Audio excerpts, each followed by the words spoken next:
Bonjour, je suis Jean-David Enda, je suis essayiste et entrepreneur, originaire de Côte d'Ivoire. Je suis l'auteur du livre Le Nouvel Ordre Ivoirien, publié en 2019 aux éditions L'Harmattan à Paris. Et c'est la seconde édition d'un livre que j'ai publié initialement en 2012.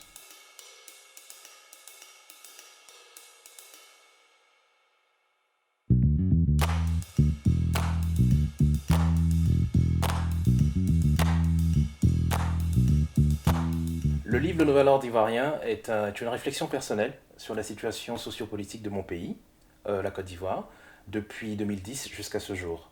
C'est un livre qui parcourt les axes sociopolitiques, historiques, idéologiques, militaires, médiatiques, culturels et religieux de l'histoire de la Côte d'Ivoire et qui se déroule en 23 actes qui sont essentiellement des réflexions individuelles mais liées autour de la situation que connaît le pays jusqu'à ce jour.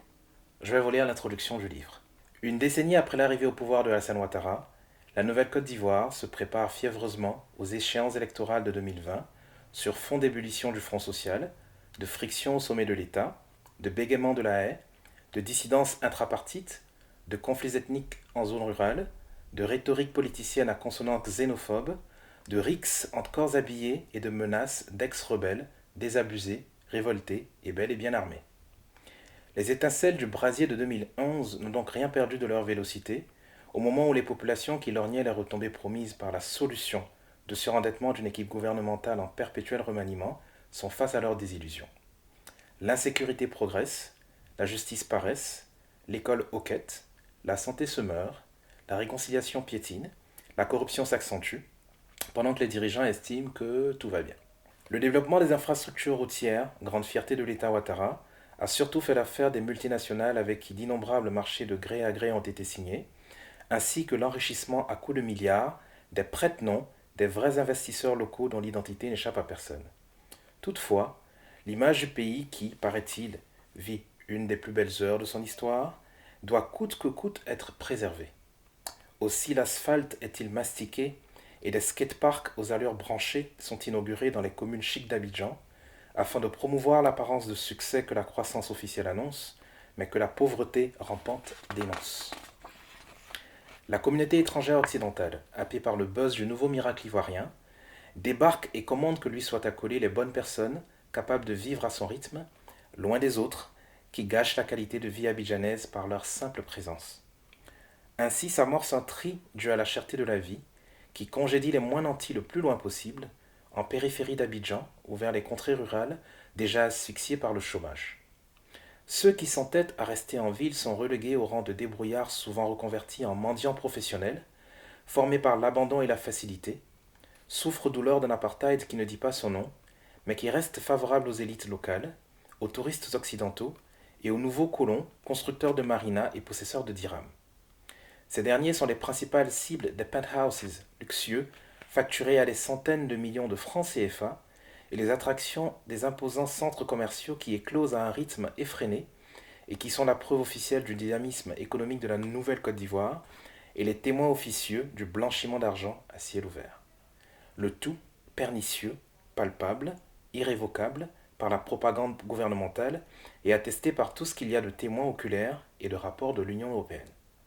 Seulement voilà, certains responsables politiques et économiques, dont le degré d'honnêteté intellectuelle est clairement suspect, pensent qu'une société peut faire fi de la désolation de sa population et réussir tout de même à impulser une dynamique élargie de travail, de conscience, de rigueur et de discipline, capable de conduire le pays à une émergence véritable, alors que le droit échappe à ses propres autorités et que les forces vives du pays dédaignent, à juste titre, fournir un effort conséquent.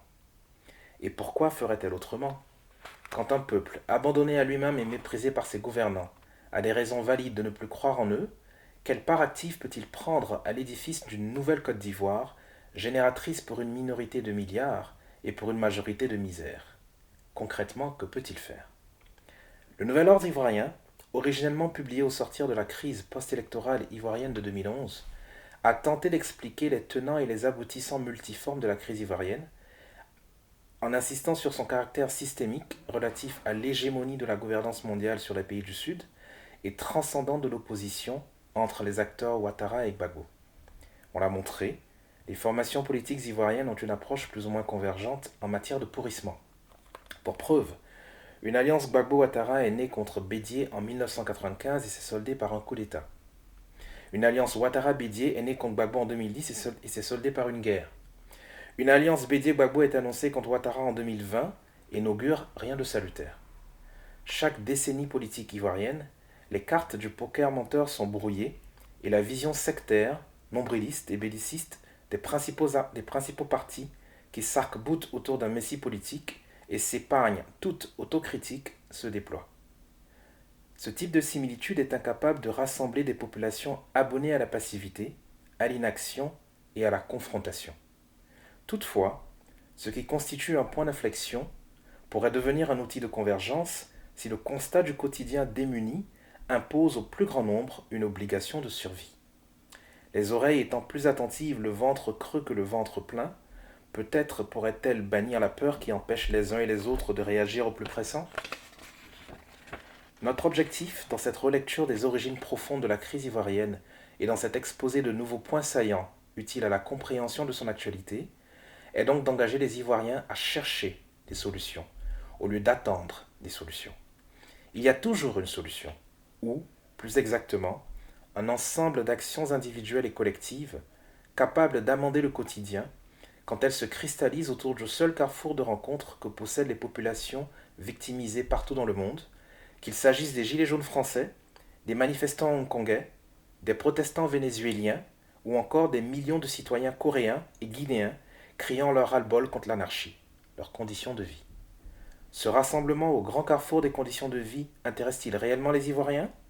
Ou bien l'atonie qui historiquement leur a été inculquée par leurs différents dirigeants continuera-t-elle de prévaloir sur leur bien-être social en laissant le nouvel ordre ivoirien s'imposer à eux durablement? Discutons-en.